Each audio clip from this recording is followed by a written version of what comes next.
Part the second. A little boy and a little girl.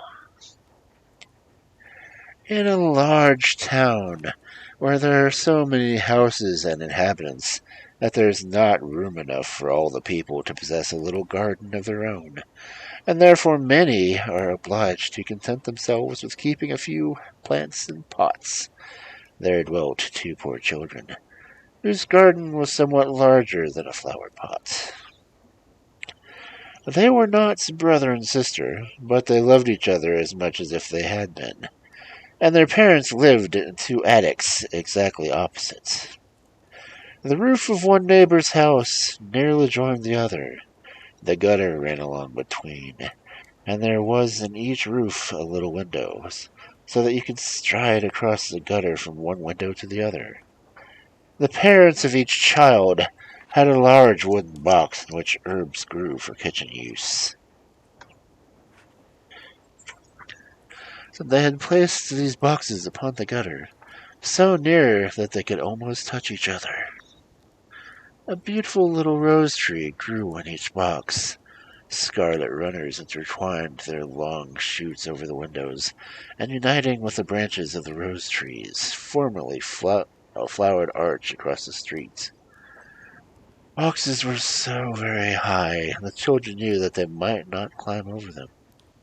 But they often obtained leave to sit in their little stools under the rose trees, and thus they passed many a delightful hour.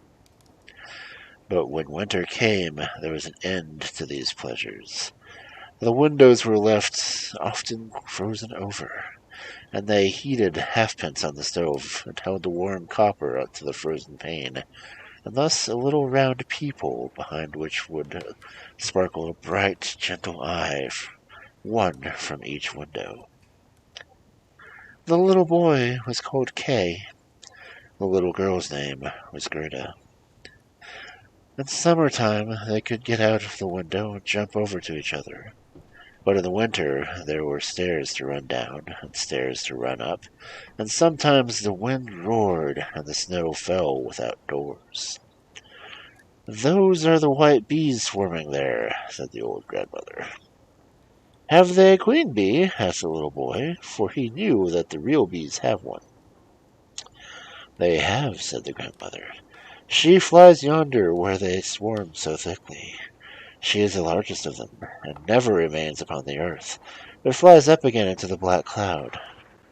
Sometimes on a winter's night she flies through the streets of the town. She breathes with her frosty breath upon the windows, and then they are covered with strange and beautiful forms, like trees and flowers." "Yes, I have seen them," said both the children. They knew that this was true. "Can the Snow Queen come in here?" asked the little girl.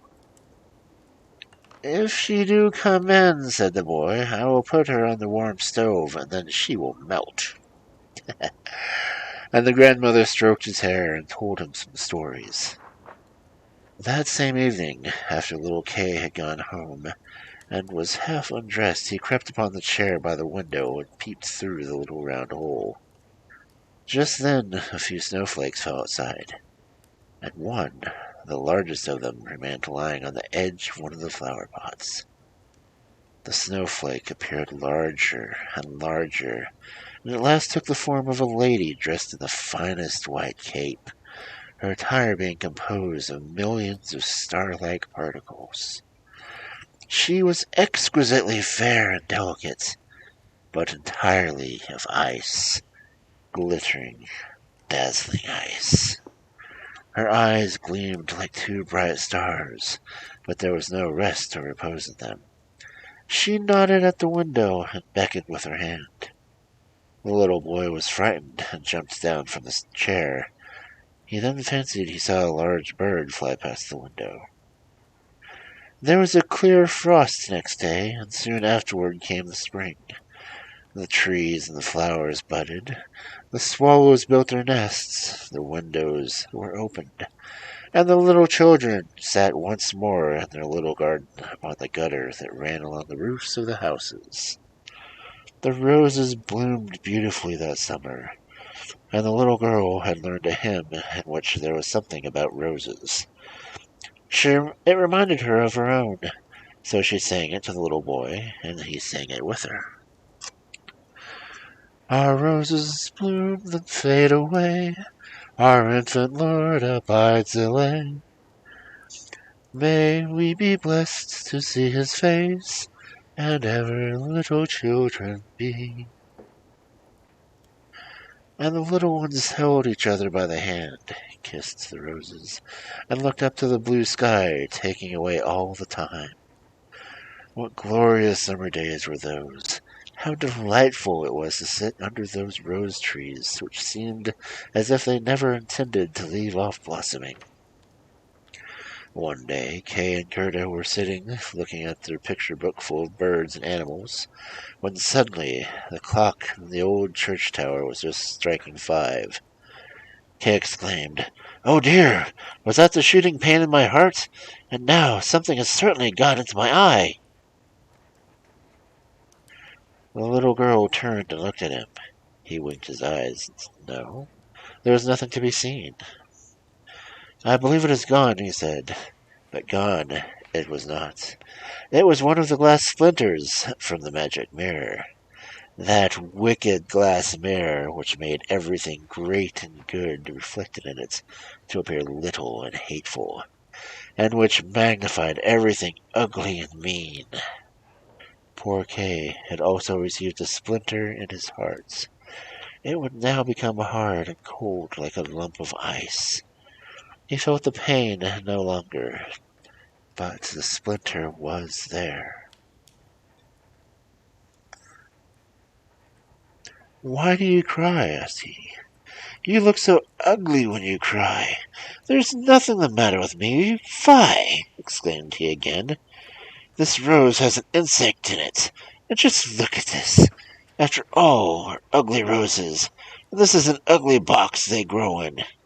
He kicked the box and tore off the roses.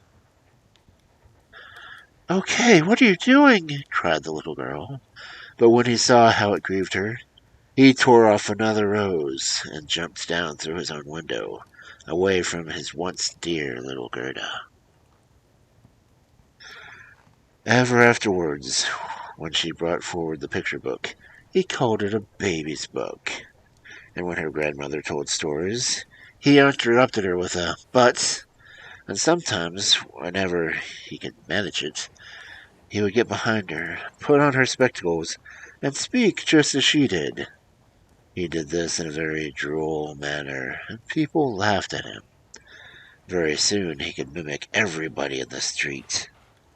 All that was so singular and awkward about them that Kay could imitate. His neighbor said, "What a remarkable head that boy has!" But no, it was the glass splinter which had fallen into his eye, the glass splinter which had pierced into his heart.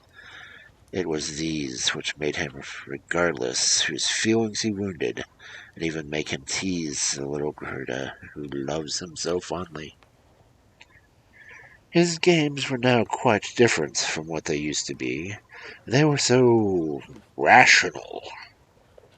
One winter's day, when it was snowing, he came out with a large burning glass in his hand, and holding up the skirts of his blue coat to let the snowflakes fall upon them. "Now look through the glass, Gerda," he said, returning to her house. Every snowflake seemed much larger, and resembled a splendid flower, a star with 10 points. And they were quite beautiful. "See how curious," said Kay. "These are far more interesting than real flowers. There's not a single blemish in them. They would be quite perfect if only they did not melt." Soon after this, Kay came in again, with thick gloves on his hands, and his sledge slung across his back. He called out to Gerda, "I've got leave to drive on the great square where the other boys play," and he went away. The boldest of the boys in the square used to fasten the sledges firmly to the wagons of country people, and thus drive a good way along with them. This they thought particularly pleasant. Whilst they were in the midst of their play, a large sledge painted white passed by. In it sat a person wrapped in rough white fur and wearing a rough white cap. When the sledge had driven twice around the square, Kay bound to it with his little sledge and was carried on with it. On they went, faster and faster, into the next street. The person who drove the large sledge turned around and nodded kindly to Kay, just as if they had been old acquaintances. And every time Kay was going to loose his little sledge, turned and nodded again, as if to signify that he must stay. So Kay sat still, and they passed through the gates of the town. Then the snow began to fall so thickly that the little boy could not see his own hand. But he was still carried on. He tried hastily to unloose the cords and free himself from the large sledge, but it was of no use. The little carriage could not be unfastened, and glided on swift as the wind. Then he cried out as loud as he could, but no one heard him. The snow fell, and the sledge flew. Every now and then it made a spring as if diving over hedges and ditches. He was very much frightened. He would have repeated Our Father, but he could not remember nothing but the multiplication table. How sad. The snowflakes seemed larger and larger.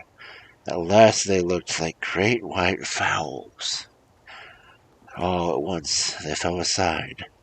The large sledge stopped, and the person who drove it arose from the seat. He saw that the cap and coat were entirely of snow, and that it was a lady, tall and slender, and dazzling white. It was the Snow Queen.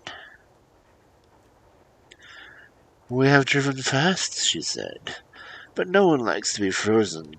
Creep under my bearskin." Yowza. And she seated him on the sledge by her side and spread her cloak around him.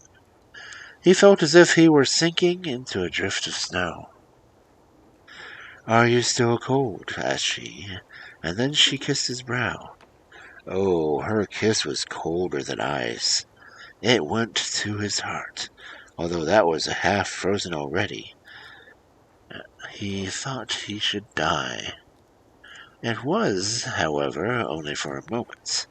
Directly afterwards he was quite well, and no longer felt the intense cold around. "My sledge! Do not forget my sledge!" He thought first of it. It was fastened to one of the white fowls which flew behind with it on its back. The Snow Queen kissed Kay again, and he entirely forgot little Gerda, her grandmother, and all at home. "Now you must have no more kisses," said she, "else I should kiss thee to death." Kay looked at her. She was so beautiful, a more intelligent and more lovely countenance he could not imagine. She was no longer appeared to him but ice, cold ice, as at the time when she sat outside the window and beckoned to him.